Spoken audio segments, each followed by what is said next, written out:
Yes, I'm live. This is Ken Schaefer, and I'm here to discuss all things related to men's sexual health. And I'm here to answer your questions concerning men's sexual health and men's health in general. And I'm also here to talk about erectile dysfunction. If you have questions about erectile dysfunction, please ask me questions. If you have erectile dysfunction, or if you love somebody who has erectile dysfunction, what are your concerns? What is it that you're having problems with? Yeah, ask questions. That's what I'm here for. I'll get the ball rolling here. Erectile dysfunction is generally defined as a man's inability to get an erection long enough or well enough to perform penetration. That's the standard definition.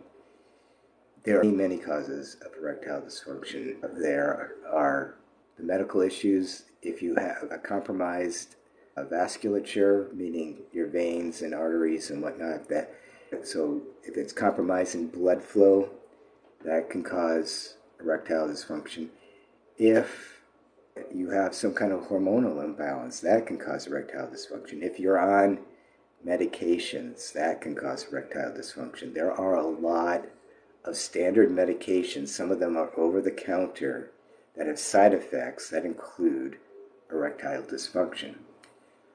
Usually, when a man gets erectile dysfunction, it's almost always an indication that there's some other medical problem.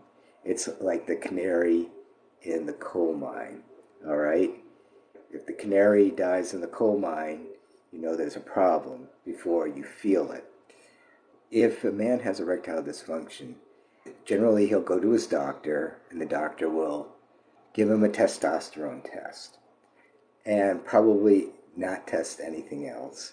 If the testosterone comes back in the normal range, he'll be given Viagra and sent on his way. And so there's so many problems with the standard script that I see men going to their doctors and not getting treated adequately. First of all, if you have erectile dysfunction, there's something going on in your body, and they need to be digging in and trying to find out what that is. Sometimes it's obvious and sometimes it's not, but it's a lot of work, and a lot of doctors don't want to go through all that trouble when they can just throw Viagra at you. All right, assuming they throw Viagra at you, okay, what's wrong with that? Well, for most men, Viagra will work, but it will only work for a while. And it doesn't treat the underlying cause of the problem. You think you've solved the problem, that you've treated the symptoms, but you haven't really addressed the underlying issue. And of course, since the underlying issue is going unaddressed, it's just going to get worse. It's not going to get better. So eventually, the underlying condition, you can't compensate for that with Viagra, and it will stop working. All right. This is just lazy medicine. There are good doctors that understand how to treat erectile dysfunction, but the vast majority of doctors, and I include doctors who specialize in erectile dysfunction, unfortunately. All right. Now, another problem with the script is they will give you a testosterone test. Sometimes it will just be total testosterone, which is not adequate. Hopefully, they will give you a testosterone test that includes not only total testosterone, but free testosterone, bioavailable testosterone. They also test your estradiol, which is basically estrogen. And there's a few other things that they should be throwing into the mix to get a more complete picture. All right. Now, the unfortunate thing about testosterone is that there's a lot of confusion about what good testosterone levels are. They've determined a normal range, and that normal range is extremely wide. And the problem is that, or there's several problems. The normal, normal does not mean healthy. It is not the same thing as healthy. You can have normal testosterone, but it might not be at a healthy level. And the reason for that is because there's an epidemic of low testosterone. And I can go into the reasons for that maybe at another live or maybe later. But there's an epidemic of low testosterone.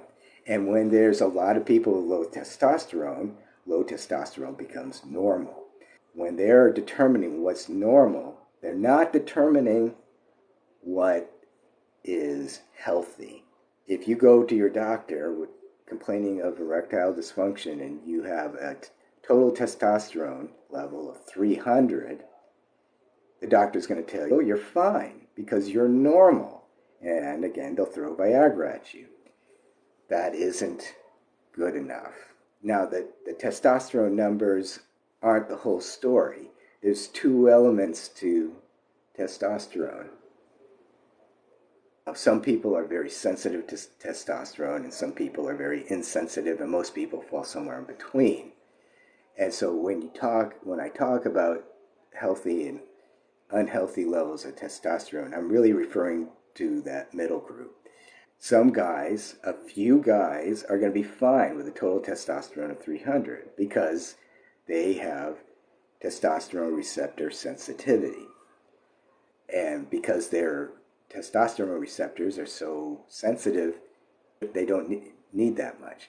There are other guys who have very high levels of testosterone, and they're still suffering from symptoms of low testosterone. The reason is because, at least one of the reasons might be because he has low testosterone sensitivity in his testosterone receptors.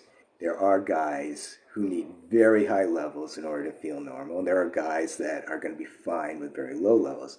The vast majority of men are going to fall somewhere in between.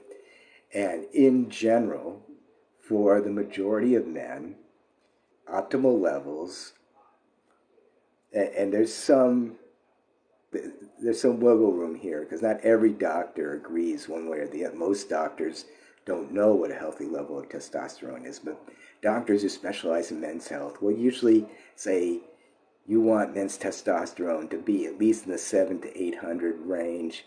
That's like optimal, or higher, 700 to 1200. That's the optimal range for most men. Men who are below average, which I think is about 600, a lot of men are going to start feeling the effects of low testosterone at that point. And the problem is that most doctors will see 600 and think your testosterone levels are great, and they won't treat you for testosterone problems.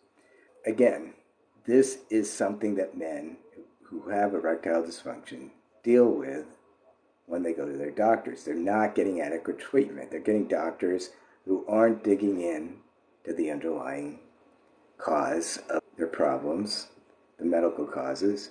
They're just throwing Viagra at them. Again, doctors are not digging in and trying to find out what health condition is causing the erectile dysfunction.